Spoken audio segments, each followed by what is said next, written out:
દાહોદ જિલ્લાના છાપરી ખાતે ભાજપ કાર્યાલય કમલમ પાસે ખાલી પ્લોટમાં ભારતીય જનતા પાર્ટીના રાષ્ટ્રીય અધ્યક્ષ જગત પ્રકાશ નડ્ડાની જાહેર સભાનું આયોજન દાહોદ ભારતીય જનતા પાર્ટીના સાંસદના ઉમેદવાર જશવંતસિંહ ભાભોરના પ્રચાર અર્થે રાખવામાં આવી હતી। આ જાહેર સભામાં જેપી નડ્ડા દ્વારા વડાપ્રધાન મોદીની પ્રશંસા કરતા જણાવ્યું હતું કે આજે વિશ્વ ફલક ઉપર ભારતનું નામ થયું છે તો તેનો શ્રેય આપણા વડાપ્રધાનને જાય છે। તેઓએ હંમેશા ગરીબ, પીડિત, શોષિત, વંચિતો માટે વિવિધ યોજનાઓ થકી તેઓની તમામ ક્ષેત્ર ચિંતા કરી છે। તેઓ હર હંમેશા તેમના માટે સતત કાર્યો કરતા રહ્યા છે અને આ લોકોને મુખ્ય ધારામાં લાવવા માટે પ્રયત્નશીલ છે। અને 10 વર્ષ પહેલાંની વાત કરીએ તો દેશના લોકો એવું વિચારતા કે હવે દેશનું કંઈ નહીં બદલાય, આમ જ ચાલશે અને 2014 પછી વિકસિત ભારતની કલ્પના સાથે દેશ વિકાસની ગતિએ વિશ્વભરમાં આગળ વધી રહ્યો છે। અને હવે આવનારા સમયમાં મોદીજી 70 વર્ષની ઉંમરની વયના તમામ લોકો કોઈ પણ જ્ઞાતિના હોય તેઓને આયુષ્માન કાર્ડનો લાભ મળશે। અને કોંગ્રેસ ઉપર આકરા પ્રહાર કરતા જણાવ્યું હતું કે આ લોકો સનાતન વિરોધી કે રાષ્ટ્ર વિરોધી છે।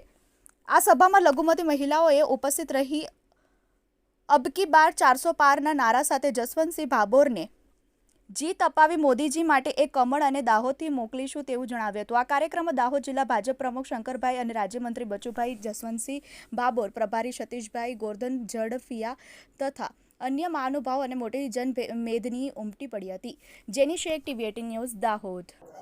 સૌને મારા નમસ્કાર। આપણા સન્માનીય દેશના પ્રધાનમંત્રી નરેન્દ્રભાઈ મોદી સાહેબ જે સૂત્ર આપ્યું છે, સૌનો સાથ, સૌનો વિકાસ, સૌનો વિશ્વાસ અને સૌનો પ્રયાસ, એ દિશામાં આપણી સરકાર કામગીરી કરી છે। અને છેલ્લા 10 વર્ષમાં જે યુવા, મહિલા, ગરીબ અને કિસાન માટે જે કામો કર્યા છે અને સાથે સાથે આપણા શિક્ષણમાં આપણા યુવાનો માટે જે આત્મનિર્ભર યુવાનો બને એના માટે સ્ટુડન્ટ સ્ટાર્ટઅપ ઇનોવેશન પોલિસી પણ દાખલ કરી। અને મને કહેતા આનંદ એ થાય છે કે આપણા દાહોદ જિલ્લો છે એમાં પણ 9 જેટલા આપણા યુવાનો આજે ઇનોવેશન કરી રહ્યા છે। એમને પણ રાજ્ય સરકારે બજેટ આપ્યું છે। એટલે આજનો જે યુવાન છે એ રોજગારી મેળવવા માટે અભ્યાસ કરતો નથી, પણ રોજગારી આપવા માટે એ પોતાનું ઇનોવેશન, પોતાનું સંશોધન રજૂ કરે છે।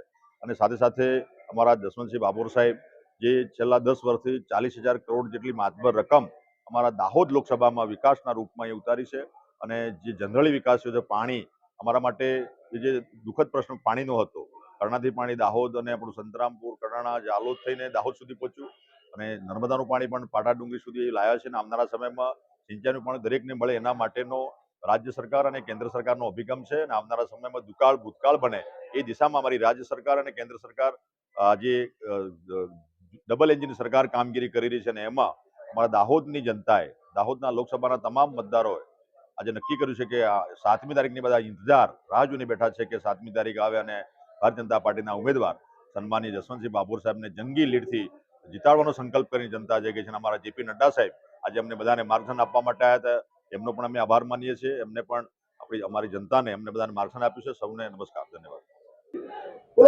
આજે અમારા લોક લાડીલા સાંસદ જશવંતસિંહ ભાભોર સાહેબની લોકસભામાં રાષ્ટ્રીય કક્ષાના અધ્યક્ષ જેપી નડ્ડા સાહેબ આવેલા છે દાહોદ મુકામે। અને તમે જોઈ શકો છો પાછળ કેટલી જનમેદની ભેગી થઈ છે પ્રચાર માટે ને એમના સપોર્ટ માટે।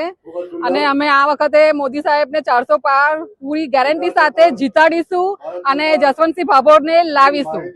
જય હિન્દ, જય વંદે માતરમ, ભારત માતા કી જય।